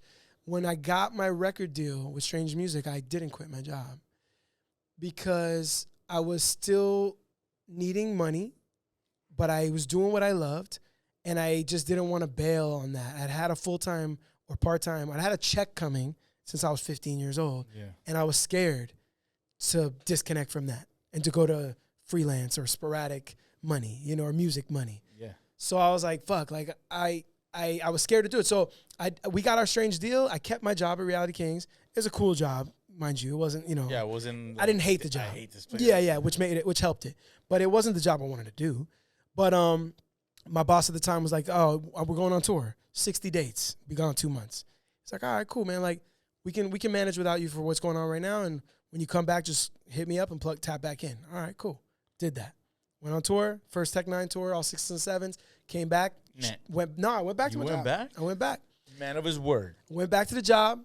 And then fast forward some months, and when they loaded up for the next Tech 9 tour, it was the Hostile Takeover tour with MGK and Stevie Stone, Prozac, Tech 9, Chris Calico, Calhoun. Record-breaking. They were going for the longest consecutive hip-hop tour in history. Wow. 94 shows in like 105 days. It was insane. You did that? We did that. Holy shit. We did. Props. The longest stretch in the middle of the whole tour was 24 shows in a row. So it's more than 3 weeks in a row, every night. Is that when you got sick? I mean, I got sick a few times on that fucking tour because I was drinking a lot. We was fucking around. We was doing all kinds of shit, and it was rugged, and it was a lot. It was a lot because like I could function pretty good to this day with 1 day off a week for shows. I could do 6 shows a week. Give me that Monday off. Cool. Mondays suck anyways. Let's go to the next one. Cool. Yeah. But they had us more than 3 weeks, 1 day off, and then we did another 21 after that. So we did like 50-something shows with 1 day off. Yeah. It was rugged. At that age, and that like, I was still so hungry in the game, I wasn't really mad at how long we were out. I didn't have kids. My wife was super ride or die. She was cool. She didn't mind me being gone. She was cool with that. It was just the amount of shows and consecutively that was a bit rugged. It was like, fuck, man, that was tricky. But point being, when it was time for that tour, I told my boss, "Hey, we're about to be gone for 3+ months," and he was like, "Yeah, I can't. Man, I can't do that for him. I can't let you go for that long." You were pretty much thrown at the deep end of the pool. He was like, "You gotta, if you're gonna go on that, I have to let you go." And I'm like, again, cool. You had to have another self-awareness. I'm out. I knew that was the moment. I knew I knew that I wasn't gonna take that job over that fucking touring opportunity. I'll figure it out as I go. It was scary because I'd never been in my whole life since I was 15 without you would check. tell any viewer or kid that it's about to embark in maybe their own endeavors, would you say have no fear? Or would you say be cautious or have self-awareness? I mean, self-awareness is important. I'm not a no-fear person. I'm definitely fearful of shit. Frankie Fear is your best friend? I mean, I wouldn't say he's my best friend, but I wouldn't say that I was fearless, but I was determined.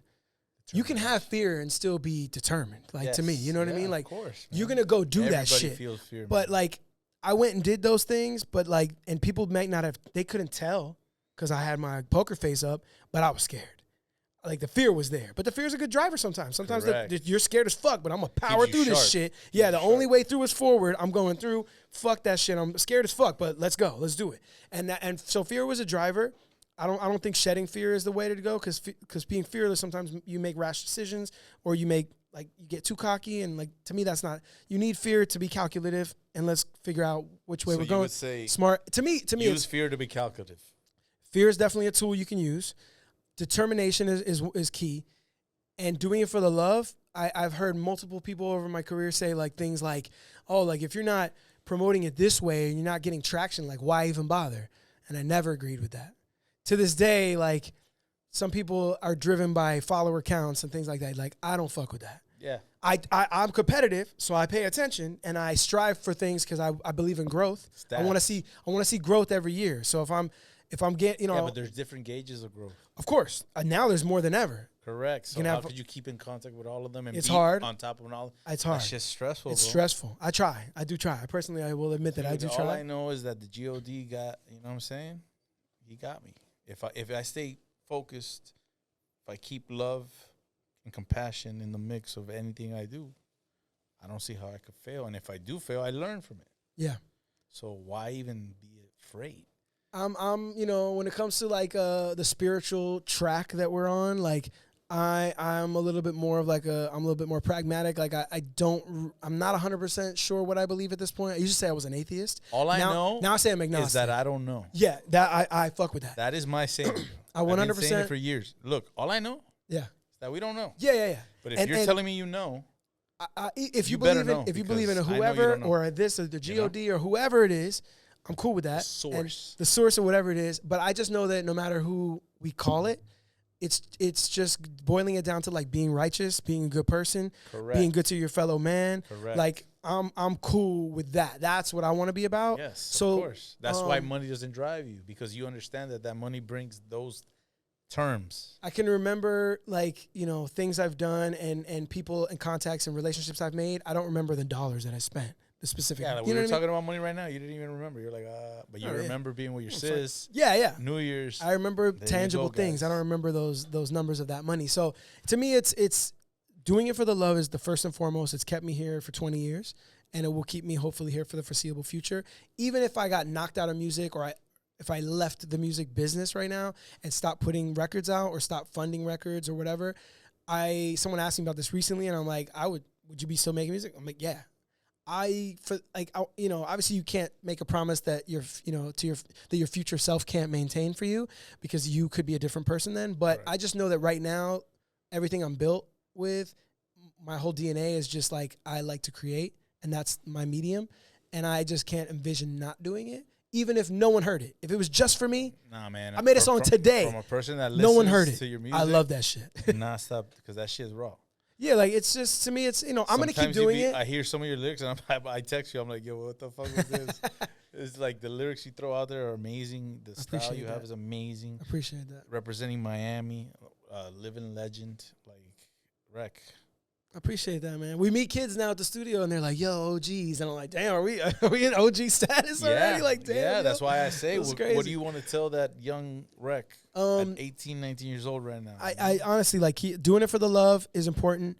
Putting in the effort in the parts that aren't as fun, like the business part of it, is important. That's the thing that a lot of artists, like, it's a pitfall for all, myself included.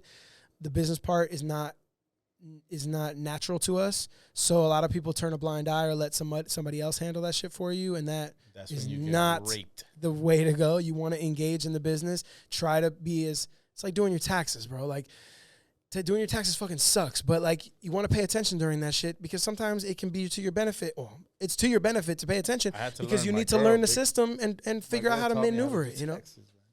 My girl taught me how to do that. Yeah, you got to know. Well, that taught me. She made me do this. Yeah. It's like a necessary evil, but it's like, nobody goes. I mean, no regular people enjoy doing that shit, but it's just like that with the business of music. Like, it's not fun. It's soul killing in ways, but you have to partition a piece of yourself to reserve for that energy, because you need it. And you either have to trust the people that are around you or put people that you trust around you. But also, even if you had people that you fully trust, never disengage the business part. So of stay music. engaged. Stay focused. Stay engaged to the business. Stay paying attention. No fear. No fear. Doing it for the love. And I feel like that's, to me, that's the fundamentals of keeping doing it. If you do it for the love, nothing can stop you from doing it as long as you love it. Correct. I could make $0 from the shit tomorrow and be like, you know what? Still love doing it. Still gonna fucking do it. You know? Awesome. To me, like, you can't take that away from me. I respect that 100%, and I agree with you 100%. I talked to an artist actually like this weekend, and they had done music for a long time. I knew them as someone coming up doing music in Miami, and then they pivot into other other businesses and other like creative endeavors, and stopped doing music. And then they said, I'm trying to get back into music, and I'm looking for a functional way to do that. And I told him the same thing I'm saying to you right now, which is like, right, you don't need a functional reason to do it. All you need to do is do it because if you want to do it, this is you. You love it or you desire to do it, do it. That's it. Just carve out. About breathing. Breathe. You do it because you want about music. You don't even think about it. Like me, I cut hair. They pay me. Yeah. But honestly, I used to cut hair. They didn't pay me. Yeah. And I felt great then. Yeah. I feel great now. If you leave whatever you do all day and you go, fuck. Yeah. That's a problem. That's a problem. And I'm not ignorant to the fact that is not an easy, like, that's not something that's. You could be tired. You could be like, oh, for sure, tired, but not like, right. Not I fucking hate this shit. Or when you wake up in the morning for the day and you're like, I just do not want to go. There's and I love performing, but there's days where I don't want to perform. Sure. I mean, like, a consistent resistance to doing that thing, that's a problem. You don't want that. Yeah. That's soul crushing. DMC said that from Run DMC. He goes, I love the process of writing and recording and making the track. I hate going on tour. I hate performing. I hate that. I can appreciate that. I'm not 100% there. I love everything about performing. I love the energy exchange with the crowd. getting there from like right here, this seat right now, to getting on the road, to getting to that stage, that part I could probably do without. The stresses of being on the road, being in a foreign city, a different city every night, dealing with police, dealing with danger, dealing with, like worrying about your safety, being in hotel rooms every night. Like there's a, as you get older, like, and you got family, especially you got younger kids, like that shit starts to get real tiresome. Yeah, man. And it gets stressful for no reason. But once you get on stage, it's worth it. It's still worth it to me this day. Like, have a shitty day, flat tire on the van, or the trailer breaks down, or whatever. Once you get on stage, it's all the minute I get on stage, it's like, bro, it's worth and it. that's the words of a true artist. Man. Yeah, to me, that's the way you got to do it. So last question before we ride out, bro. Cool. I've been asking this to everybody because it's interesting. Mm-hmm. I saw it from the Bronx Tale. Mm. Would you rather be loved or feared? Oh, that's easy. To me, loved, always loved. To me, loving somebody. I say this now, like you see it in Hollywood a lot. When a public figure falls from grace, the amount of people that turn on that person because they were crazy, feared, right? not loved, is insane. It's insane. But you don't see that with people that are loved. They either don't fall because they have a support system, or when they do fall, it's quiet. It's not that they're people. It's either quiet or there's people going like, no, he's the greatest, and you're like, he's the greatest. There's documented evidence he's a piece of shit. You know what I mean? Like, but they love them, and that love like it sustains more than fear. So the whole when Sonny says that shit in Bronx Tale, I never fucked with that because other than battling, I'm not the person that walks in the room and gets feared, and I just also truly believe that. Like true, like loving somebody and respecting somebody is something that transcends. That fear does not last that long. Fear only lasts as long as you're in the room, like to a degree. Yeah, where it's like I took it to a different thought. Like the love for that person brings fear. Like you fear to let that person down, or you fear to. Oh yeah, you're fearing like failing them, or yeah. Which that's where I'm at on that question right now. Well, that's a positive fear, but they don't fear that person. They're fearful for disappointing that person or doing something negative. Yeah, which is different. Correct. Which I fuck with that. It's difficult, man. I mean, I've been trying to figure it out. So would you rather be feared? Is that what you're saying? I don't know if I want to be feared or loved. It all depends on the situation, the person, and the circumstances. I mean, respected is really the paramount because like those are different things. Respected kind of would be respect in the more middle. Respect of self. You know what I'm saying? And respect of self is mostly like if you speak to a person and you're having conversations, you could get to a point where you disrespect yourself by just saying some funny shit, right? And then people might take it in the wrong context. So they'll be like, yo, this fucking person is crazy. But you're really just talking for talk, Yeah. But when you really love somebody, when you engage, and I just got engaged, so I know when you engage. Literally engage. Literally engage, that talk of love is very rare. I barely see that amongst people and that's why I say TV. That's why I say music. In the everyday world, in the real world, like that's why respect to me is a paramount because like you're not gonna love everyone you bump into in the street, you know what I mean, or even people you're just homies with or whatever. Like there's love that you have for your your family. That's the goal. Of course, that's the goal. But I'm just trying to keep it realist. You know what I'm saying? Me too. I'm just saying, like to me, respect is the first step. Where like you meet someone, I respect everybody 100% when I meet him. Well, I just met homie right here. Yeah, respect him. I don't know him. He don't know me. But we show each other respect, and there's like an ethics code there that some people that shit's lost on some people. Some people don't, or they'll I'm not in my house right now. I'm in someone else's space. I respect this space. I wouldn't do anything to disrespect this space. That is also something that some people don't carry. That DNA. That's just crazy. Like vaping in the car. Yeah, like vaping in the car without asking first. That's the thing. People, my friend here did not realize that. I didn't realize that because I'm thinking my world, my realm. But that was an unintentional. That wasn't like that was super unintentional. Yeah, he just won too. Yeah, that was an unintentional. No, they didn't just win. We lost. We lost, and that was when I picked you up, bro. What are you talking about? Damn it. No, but that's unintentional. That was a mistake. That you know what I mean? That was like you didn't even realize, and it's cool. That was an honest mistake. But there's a difference between my bad. Like what I'm talking about is if I was to say, hey, I'll give you a ride out of here right now, and then you go, cool, and you get in the car and you're like, vape. Again, knowing we had after the conversation, yes. then they're like, damn, bro, like that's you disrespecting me. Like, what the fuck, you know? And I just feel like I won't do that. Fear of disrespect. I love everybody, man. I love people. I'm a people person.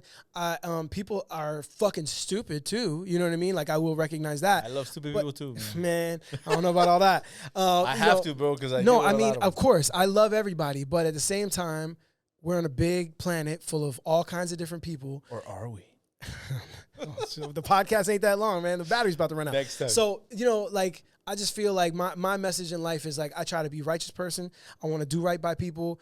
Dumb shit, I try to avoid. You know what I mean? I try to keep myself out of the dumb shit, especially now as we gotten older. Self-awareness to keep out of the dumb shit.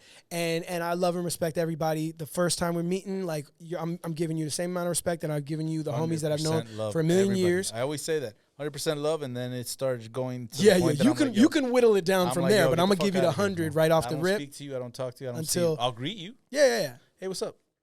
But I'm not gonna fuck with you. To me, yeah, it's like innocent till proven guilty. Like I'm giving you full respect until you show me that like you receive otherwise. And even then, it's not that I'm giving you less respect. I'm just not even really fucking with you like that. Oh, fuck that. Yeah, less respect. Yeah. Just because I'm just not gonna be around you. put yourself in that situation. Yeah, absolutely. But Rek, man, I appreciate you coming, man. This Oh, has yeah. been awesome. You answered my question of what happened in the MTV battle. Thank you. Now I could rest. Yes, yeah. You have knowledge of that But situation. again, man, shout out to you and the family, man. I see that Appreciate you're doing your thing. I wish you the best. Let them know where they can find you, what they need to be looking out for. Thank you for having me. Pleasure as always. Yeah, I'm on all the socials. Wrekonize. It's WREKONIZE. That's no C, no G. Mayday Music, if you want to check out the Mayday stuff. We are in the middle of an album we just are working up to right now. Comes out very soon. We've dropped like 4 singles. We got a couple more to go. We just dropped an EP on Valentine's Day called The Thinnest Line Part 3. And I'm working on a solo record that hopefully will be out in the summer. So, but right now there's a ton of catalog. The cool thing about getting into Mayday for the first time is we got tons of shit already. And I got a decent solo catalog too. So like when people find us now, like, and we still have a lot of ground to gain in my opinion. That's why I'm still hungry as the first day. You can find a lot of music on us now if you look us up right now. So check out the catalog and hopefully enjoy it. Bless. Cheers. All right, guys. My brother. Live, love, laugh. Peace. We out.